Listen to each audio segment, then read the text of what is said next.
Përshëndetje. Çfarë është IQ?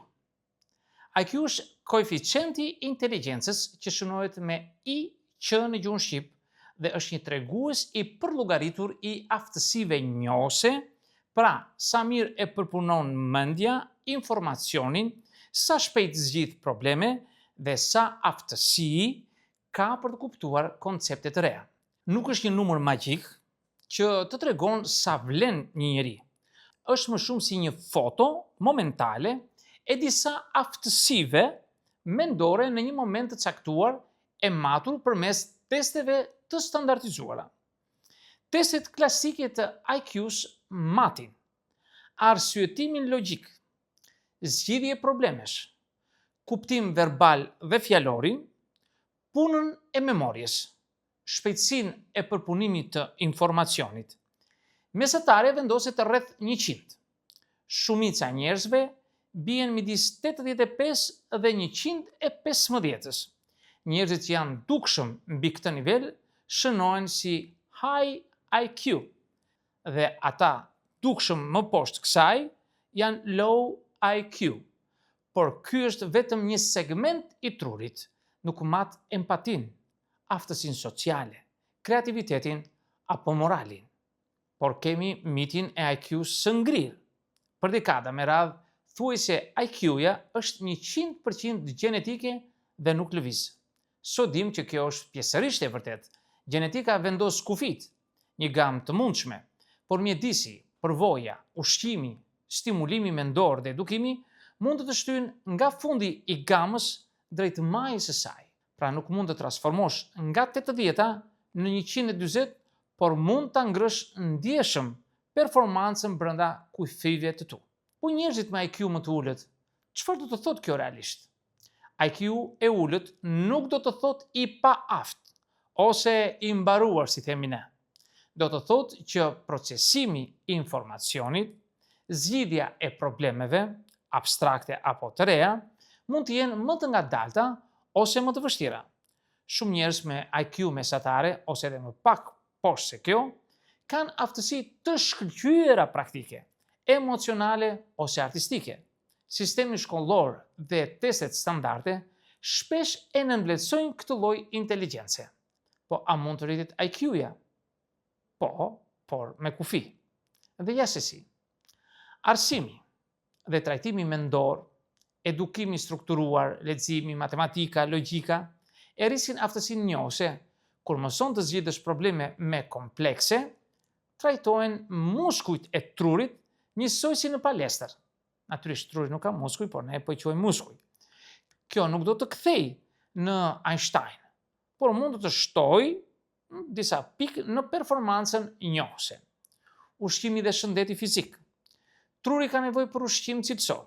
Deficiti në jod, hekur apo vitamin D dëmtojnë zhvillimin kognitiv, sidomos tek fëmijët.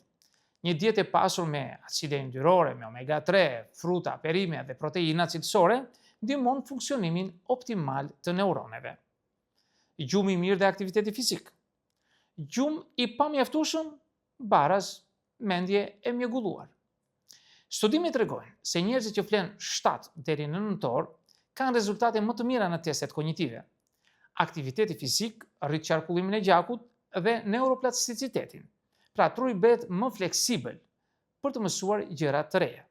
Praktikimi i aftësive specifike. Njerëzit me IQ më të ulët mund të bëjnë shumë të mirë në fusha të caktuara nëse praktikohen mjaftueshëm. Ekspertiza e thellë në një fushë, puna me duar, punët artizane, muzikë, sport, zhvillojnë rrjetje të forta nervore, të cilat ndjejnë përkthehen në rritje të performancës në testet të ngjashme. Mjedisi stimulus, rritja në një ambient ku bisedohet, ku ka libra, ku bëhen pyetje, ku diskutohen ide, të shtyn të mendosh edhe më thellë. Në ambient pasiv, pas stimulim, ta kufizon gamën e zhvillimit dhe tek të rriturit mjedisi bën diferencën. Reduktimi i stresit kronik. Kortizoli i lartë, pra hormoni i stresit, dëmton kujtesën dhe aftësinë ekzistuese. Stresi vazhdueshëm ul performancën njohëse. Teknikat e menaxhimit të stresit, si meditimi, frymëmarrja e thellë, pra diafragmatike, sportet, terapia, ndihmojnë trurin të funksionojë më mirë. Shmangja e substancave që dëmtojnë trurin, alkooli i tepërt, drogat, helmet industriale dhe gjumi i çrregullt dëmtojnë performancën mendore. Për njerëzit që duan të ngrenin IQ-n e tyre, kjo është pika zero. Mos e shkatroni atë që keni. Trajnime specifike për kujtesën dhe vëmendjen. Programet Brain Training nuk janë mrekulli, por disa ushtrime për kujtesën e punës dhe fleksibilitetin kognitiv janë treguar se kanë rezultate modeste. Puna me puzzle-at, sauduk, shahu, instrumente muzikore ose gjutuoja mund të sjellin përmirësime. Faktorët që nuk mund t'i kontrollosh është gjenetika. Nuk zgjedh dot prindrit, ka limite biologjike. Zhvillimi në fëmijëri, nëse ke pasur mangësi ushqimore ose trauma të hershme, kjo mund të ketë lënë pasoja. Koha. Përmirësimet janë më të lehta në moshë të re, por edhe të rriturit mund të përfitojnë. Inteligjenca nuk është vetëm IQ. Shumë psikologë sot flasin për inteligjencë të shumë fishta, inteligjencën emocionale, sociale, kreative, praktike. Një njeri mund të ketë IQ mesatare, por të ketë aftësi të jashtëzakonshme udhëheqëse, artistike apo shpirtërore. Në punë dhe në jetë, shpesh këto peshojnë më shumë se një numër në një test. Si ndryshon truri kur stërvitet? Neuroplasticiteti është çelësi. Truri formon lidhje të reja nervore për gjatë jetës. Sa më shumë përdor një rrugë nervore, aq më fort bëhet ajo. Kështu mësohet një gjuhë huaj, kështu mësohen instrumente muzikore, kështu bëhesh më i shpejt në përdorimin logjik. Përmirësimi i IQ-s në praktik është përmirësimi i shpejtësisë dhe efikasitetit të këtyre rrjeteve. Po pse testet e IQ-s nuk tregojnë gjithë historinë? IQ-ja nuk mat etikën, moralin, kreativitetin radikal ose reziliencën. As nuk mat motivimin. Një njeri shumë i motivuar mund t'i tejkaloj kufijtë e IQ-s, së ti të thjesht, duke punuar më shumë dhe duke u perfeksionuar dhe praktikuar. Në shumë fusha profesionale, vendosmëria dhe vetdisiplina peshojnë më shumë se një test. Dhe e vërteta e hidhur është se nëse ke një IQ me shifrën 85, nuk ka gjasa që me libra dhe me puzzle të shkosh te 130. Kufijtë biologjik janë real, por mund të ngresh performancën brenda nivelit tënd dhe mund të mësosh strategji për të kompensuar dobësitë. Shumë njerëz me IQ mesatare kanë karriera të jashtëzakonisht të lakmueshme sepse dinë të bashkëpunojnë, të lidhen me njerëzit dhe të kenë një vizion dhe vetë disiplinë. Aja vlen të fokusohesh te IQ-ja? Fokusi obsesiv tek IQ-ja është si të fiksohesh me numrin e këpucësh.